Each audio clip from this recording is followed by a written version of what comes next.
So a couple of days ago, I decided to turn Egret Tours Marina into a fully loaded trading post. I've always felt like Egret was one of the most underrated settlement spots in Fallout 4. It's got water access, solid build space, and a lot of good loot nearby, so it's perfect for something big. So if that sounds like your kind of thing, do stick around because I'm walking you through the whole building process from start to finish, including some of the choices that I made and the tricks that I used to achieve this result, and at the end, you'll get a full tour of the final build. Before we get right into it, I do want to say no settlement object mods were used here. However, I did make use of 2 quality of life mods, both available on Nexus mods, the first one being Place Everywhere because I didn't want to spend hours trying to glitch pieces by hand, and the second being Workshop Plus, mainly because I am not a masochist and I don't want to lose hours of progress due to a classic Bethesda crash. Both are linked in the description if you want them. They don't give any extra parts or tools, but they do make the building process way easier. So with that out of the way, let's get right into the build. So the first thing I wanted to do was turn the main building into a kind of hotel or inn. Of course, in order to do any of this, I had to start off with asking Phyllis Daly to politely leave. Once she was kindly out of my way, I immediately got started on building. I don't really know where the first idea came from, but once it hit me, I just ran with it. I started laying down some foundations on the rooftop to avoid any clipping from the rooftop clutter. I wanted to make sure that I gave myself just enough surface area to work with the idea that I had in my head. I then built 2 access points, one long staircase leading down to what would become the market street, and another that connects straight into the building's interior. For the lower level, I went with a bar/diner vibe.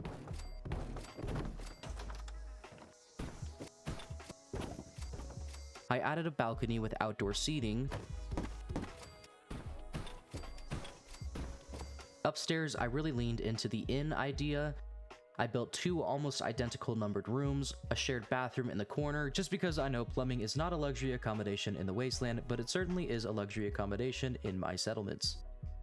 Since Fallout doesn't actually give us any interior doorways, I used outer doorways here, even though it did hurt a little bit of my soul in the process of doing so. To achieve this, one trick that I would use is I would pick up a floor piece, move it aside, snap the doorway exactly how I wanted it, and then I would slot the floor piece right back in. It is an easy fix thanks to the Place Everywhere mod. If you don't have the mod, this is still sometimes achievable in base game as long as you're using some glitches. However, it is very difficult to do and most likely will not work, although you don't have to include this if this is something that you choose not to. I know some people do not like using the outer doorways, and I would agree with them. They aren't very great to use and they don't always look great in sorts of situations, but I do prefer the privacy, so that's why I chose to use them here. On top of the roof, I added a lounge area with a pool table. I feel like vertical space gets way underused in a lot of the settlement builds that I see, so I really wanted to push the height limit here. It also was for the intention of giving the vibe that the settlers definitely wanted to build something that stood out among other places here, a tall kind of watchtower that they can use to keep an eye out for traders or trouble that were coming in via the water. Next, I began working on the interior of the main building. Since we had a bar upstairs, I wanted to make this area somewhat an extension of the build above. This time, we'd repair the walls using the rug glitch if need be, and then using our wall's foundation, we'd be able to repair the roof.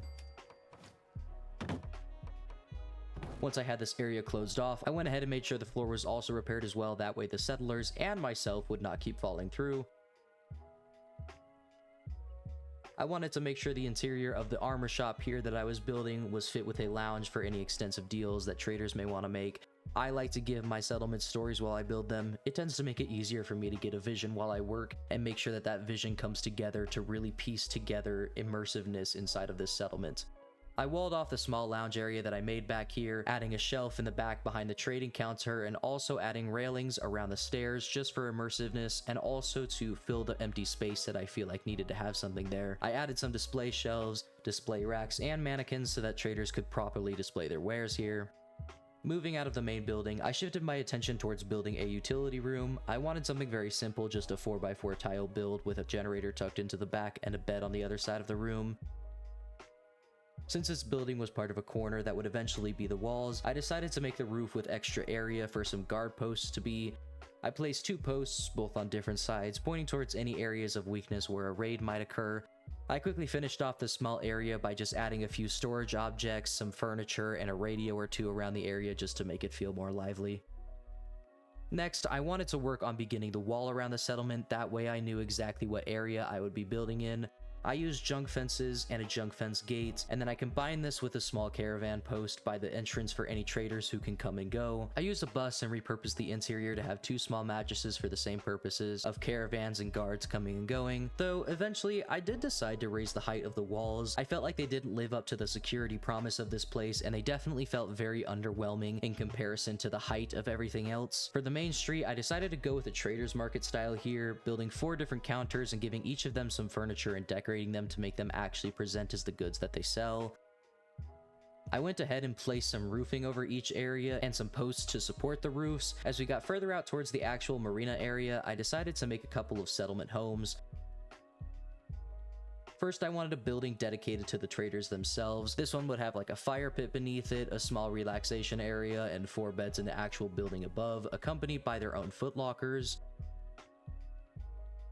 Moving on closer to the docks here, I chose to build a courier hub. It was fit with a rest area indoors, crafting benches, and 2 administrative bedrooms / offices on the lower level, if you'd like to call them that.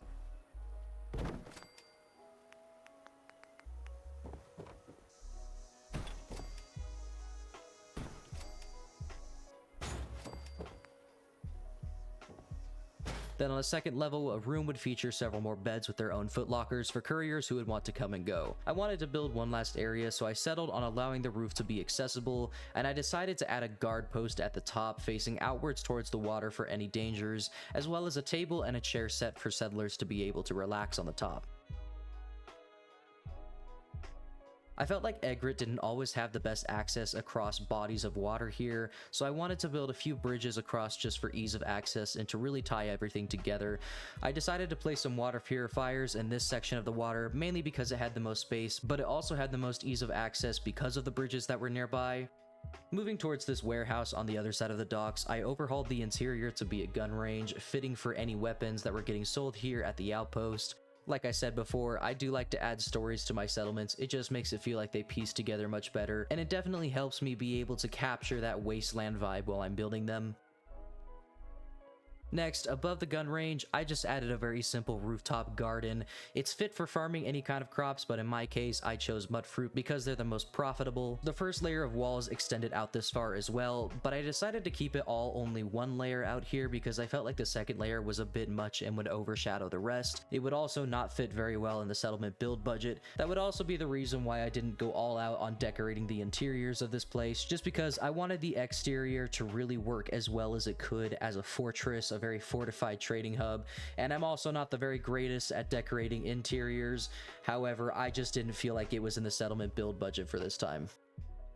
To finish it all up, I added a few more guard stations, connected all the wiring and the lighting, and I revamped the little diner at the end of the pier. It's got a couple of stools, a radio, and a Nuka-Cola vending machine now, so it's perfect for a couple of workers who are on break. Now for the part that you've all probably been waiting for, here's the full tour of the Egret Tours Trading Hub. If you like this video, hit that subscribe button, let me know what settlement I should build next, and that's all for this one. Enjoy.